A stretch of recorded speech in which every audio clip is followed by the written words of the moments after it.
दिशा में वेद वेत्ता ब्राह्मणों के पुरंदरपुर नामक नगर में श्रीमान देव शर्मा नामक एक विद्वान ब्राह्मण रहते थे। वे अतिथियों के पूजक, स्वाध्यायशील, वेद शास्त्रों के विशेषज्ञ, यज्ञों का अनुष्ठान करने वाले और तपस्वियों के सदा ही प्रिय थे। उन्होंने उत्तम द्रव्यों के द्वारा अग्नि में हवन करके दीर्घ काल तक देवताओं को तृप्त किया, किंतु उन धर्मात्मा ब्राह्मण को कभी सदा रहने वाली शांति न मिली। वे परम कल्याण में तत्व का ज्ञान प्राप्त करने की इच्छा से प्रतिदिन प्रचुर सामग्रियों के द्वारा सत्य संकल्प वाले तपस्वियों की सेवा करने लगे। इस प्रकार शुभ आचरण करते हुए उन्हें बहुत समय व्यतीत हो गया। तदनंतर एक दिन पृथ्वी पर उनके समक्ष एक त्यागी महात्मा प्रकट हुए। वे पूर्ण अनुभवी, आकांक्षा रहित, नासिका के अग्रभाग पर दृष्टि रखने वाले तथा शांत चित्त थे। निरंतर परमात्मा के चिंतन में संलग्न हो वे सदा आनंद विभोर रहते थे। देव शर्मा ने उन नित्य संतुष्ट तपस्वी को शुद्ध भाव से प्रणाम किया और पूछा, महात्मन, मुझे शांतिमय स्थिति कैसे प्राप्त होगी? तब उन आत्मज्ञानी संत ने देव शर्मा को सोपुर ग्राम के निवासी मित्रवान का, जो बकरियों का चरवाहा था, परिचय दिया और कहा, वही तुम्हें उपदेश देगा। ये सुनकर देव शर्मा ने महात्मा के चरणों की वंदना की और समृद्धशाली सोपुर ग्राम में पहुंचकर उसके उत्तर भाग में एक विशाल वन देखा। उसी वन में नदी के किनारे एक शिला पर मित्रवान बैठा था। उसके नेत्र आनंद अतिरेक से निश्चल हो रहे थे। वह अपलक दृष्टि से देख रहा था।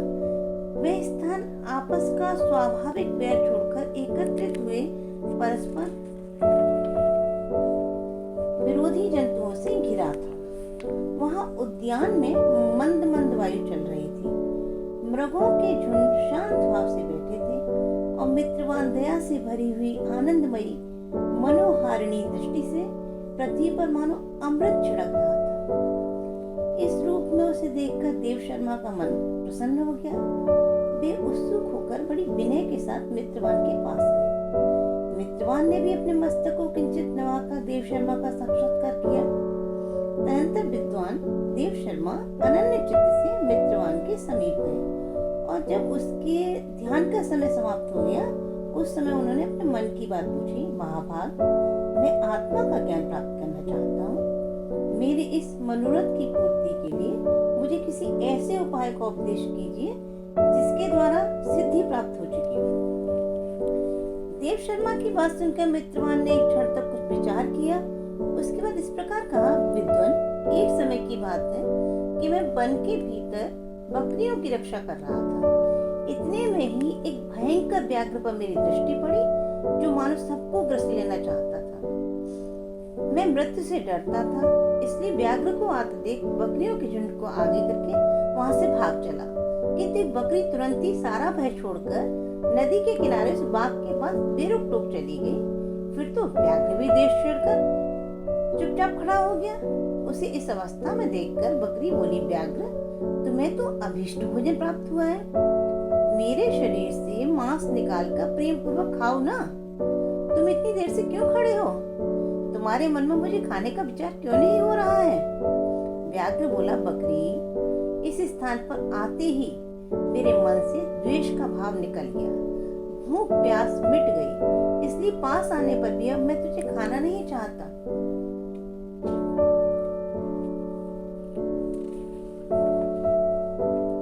व्याघ्र के यूं कहने पर बकरी बोली, न जाने मैं कैसे निर्भय हो गई हूँ। इसमें क्या कारण हो सकता है?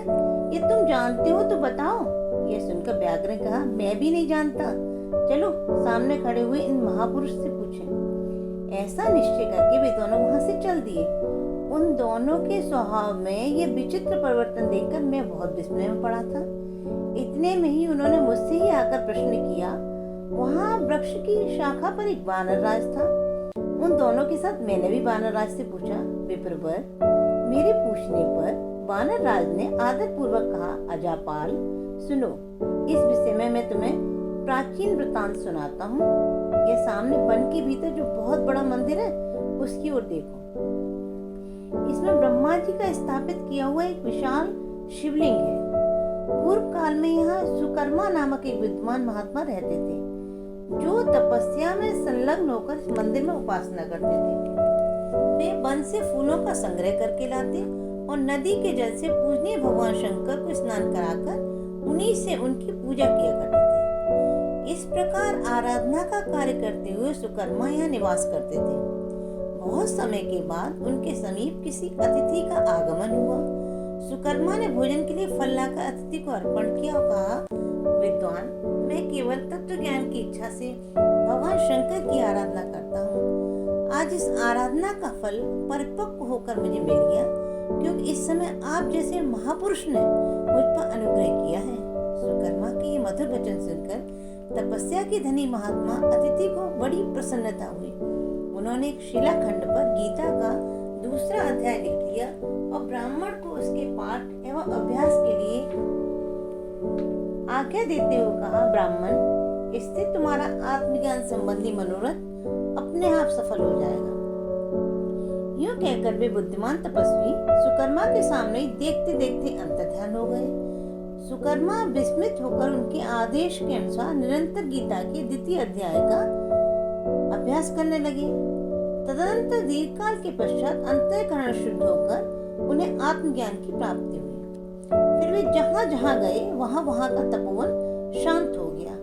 उनमें शीत, उष्ण और राग द्वेष आदि की बाधाएं दूर हो गईं। इतना ही नहीं, उन स्थानों में भूख प्यास का कष्ट भी जाता रहा तथा भय का सर्वथा अभाव हो गया। यह सब द्वितीय अध्याय का जप करने वाले सुकर्मा ब्राह्मण की तपस्या का ही प्रभाव समझो। मित्रवान कहता है, वानर राज के यूं कहने पर मैं प्रसन्नता पूर्वक बकरी और बाघ के साथ उस मंदिर की ओर गया। वहां जाकर शिलाखंड पर लिखे हुए गीता के द्वितीय अध्याय को मैंने देखा और पढ़ा। उसी की आवृत्ति करने से मैंने तपस्या का पार पा लिया है। अतः भद्र पुरुष, तुम भी सदा द्वितीय अध्याय की ही आवृत्ति किया करो। ऐसा करने पर मुक्ति तुमसे दूर नहीं रहेगी। श्री भगवान कहते हैं, प्रिय मित्रवान के इस प्रकार आदेश देने पर देव शर्मा ने उनका पूजन किया और उसे प्रणाम करके पुरंदरपुर की राह ली। वहां किसी देवालय में पूर्वक आत्मज्ञानी महात्मा को पाकर उन्होंने यह सारा वृत्तांत निवेदन किया और सबसे पहले उन्हीं से द्वितीय अध्याय को पढ़ा। उनसे उपदेश पाकर शुद्ध अंतःकरण वाले देव शर्मा प्रतिदिन बड़ी श्रद्धा के साथ द्वितीय अध्याय का पाठ करने लगे। तब से उन्होंने अनवद्य परम पद को प्राप्त कर लिया। लक्ष्मी, यह द्वितीय अध्याय का उपाख्यान कहा गया। ओम नमो भगवते वासुदेवाय। ओम नमो भगवते वासुदेवाय।